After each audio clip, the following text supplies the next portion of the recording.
Welcome to the Aikeshwari force academy. আজকে আমাদের অনেক দূর থেকে অনেকজন এসেছেন। তারা কেন এসেছেন তাদের সঙ্গে একটা মোলাকাত করে দেবো যে এর আগে তারা এসেছিল। তা আমি নাম জেনে দেবো। তোমার নাম বাবু? সুমন দাস। সুমন দাস। তুমি এর আগে এসেছিলে না? হ্যাঁ, এর আগে কতদিন এসেছিলাম। হলো আসা? এই তো 4 জানুয়ারি এসেছিলাম। 4 জানুয়ারিতে এসেছে। তো বর্তমানে আপনারা সবাই জানেন যে আমাদের পুরো বিল্ডিংয়ে কাজ চলছে। এখনও কোনো কিছুই ঠিকঠাক নেই। সত্যি কথা বলতে আমাদের ব্যবস্থাপনা মোটেও ঠিক নেই, যেটা আমরা চাই, যে ধরনের স্ট্যান্ডার্ডটি আমরা করতে চাই। তো সেই ধরনের কাজ চলছে, তবুও এদের পছন্দ হয়েছে। তারপরে এখন বাড়ির সবাই মিলে আসে। আমি একে একে পরিচয় করব। যে তোমার নাম বাবু? অর্ঘ্য চক্রবর্তী। অর্ঘ্য চক্রবর্তী।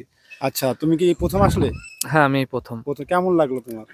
ভালো, খুবই ভালো লেগেছে। এখনো যেহেতু পুরোপুরি তৈরি হয়নি, হচ্ছে, আরো বেশি ভালো লাগবে কারণ কমপ্লিট হলে। আচ্ছা, আপনার নাম? বিনোদ সিংহ রায়। আচ্ছা, আপনি সম্পর্কে কে কি হন? ভাই হয়। আচ্ছা, ভাই হয়। আপনার কেমন লাগলো?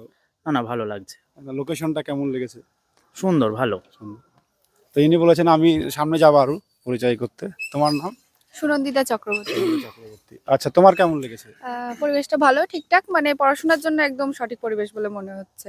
হ্যাঁ, মানে আমরা পুরোটা ঘুরিয়ে দেখেছি, এই বিল্ডিং ও বিল্ডিং, এবং আমাদের মাঠটাও খুব কাছে। ঠিক আছে। আচ্ছা, তোমরা কোথায় থেকে এসেছো? আমরা বানপুর থেকে এসেছি। বানপুর থেকে। বানপুর কোথায় লোকেশনটা?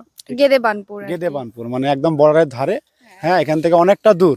হ্যাঁ, সবাই মিলে গেছে, কারণ যে জায়গায় তাদের ছেলেরা ভাইরা দেবে সেই জায়গাটা দেখা ভীষণভাবে জরুরি।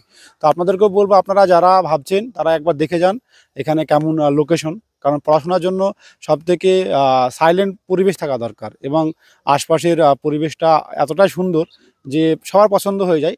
কিন্তু আমাদের বিল্ডিংয়ের কাজ চলছে, হয়তো 2 থেকে 6 মাসের মধ্যে পুরো কমপ্লিট হবে, তখন আরও বেশি ভালো লাগবে। আর এমনি অন্য কিছু একটা মানে কেমন? না, পরিবেশ ওভারঅল সবই মোটামুটি ভালো লেগেছে, থাকার উপযুক্ত, এটুকু বলবো, পড়াশোনার একদম উপযুক্ত।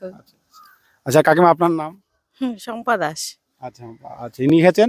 তো আপনার ছেলে ভর্তি হয়েছে, কেমন লাগলো আপনি এসে? ভালো লেগেছে, ভালো লেগেছে।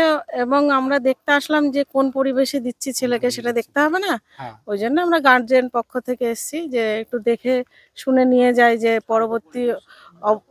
পরবর্তীতে কোনো অসুবিধা না হয়। এই জন্য পরিবেশটা ভালো পছন্দ হয়েছে আমাদের, সেই জন্য ছেলেকে ভর্তি করে গেলাম। হ্যাঁ, এনারা এসেই কিন্তু দেখে শুনে ছেলেদেরকে ভর্তি করে দিল।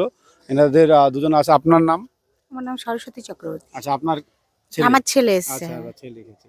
আপনার কেমন লাগলো? আমার ভালোই লেগেছে। আচ্ছা। পড়াশোনার জন্য বেশ শান্ত পরিবেশ। হ্যাঁ, ভালো। এই সব থেকে ভালো লেগেছে। এটাই সবথেকে ভালো লেগেছে। তাহলে মারা বেশি বুঝবে যে পরিবেশটা কেমন দরকার, কারণ শব্দ কানে আসলে ডিস্টার্ব হয়ে যায় বা অন্য কিছু ঘটলে মানে অসুবিধা হয়। এবং এখানে খেলার জায়গা যেমন আছে, তোমাদের পড়াশোনার জায়গায় আলাদা রুম আছে, এবং খাবার দাবারও মোটামুটি ঠিকঠাকই দেওয়া হয়। তো সব দিক দিয়ে মোটামুটি ঠিকই আছে। আচ্ছা, আপনার নাম? সুনিতা দাস। সুনিতা দাস। আপনি কে হন ছেলেদের? আমি মা হই, একটু মামি। আচ্ছা আচ্ছা, মা মামি। আচ্ছা আচ্ছা। তো মানে সবাই খেয়েছে।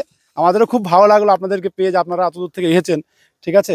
অনেক জেলার ছেলে আমাদের এখানে থাকে। তো আপনাদেরকে খুব ধন্যবাদ অসংখ্য। আবার আসবেন, আপনারা যখন ছেলে চাকরি বাকরি পাবে তখন সবাই আসবে। এবং আমাদের একটা নিয়ম আছে, যারা চাকরি পায় আমরা কিন্তু যাই তাদের বাড়িতে। তো আমরাও চাইবো যে এমন হোক। হ্যাঁ, ওরাও চাকরি পেয়ে যাক। হ্যাঁ, আমরাও যেতে পারি। ঠিক আছে। আপনাদের অসংখ্য ধন্যবাদ।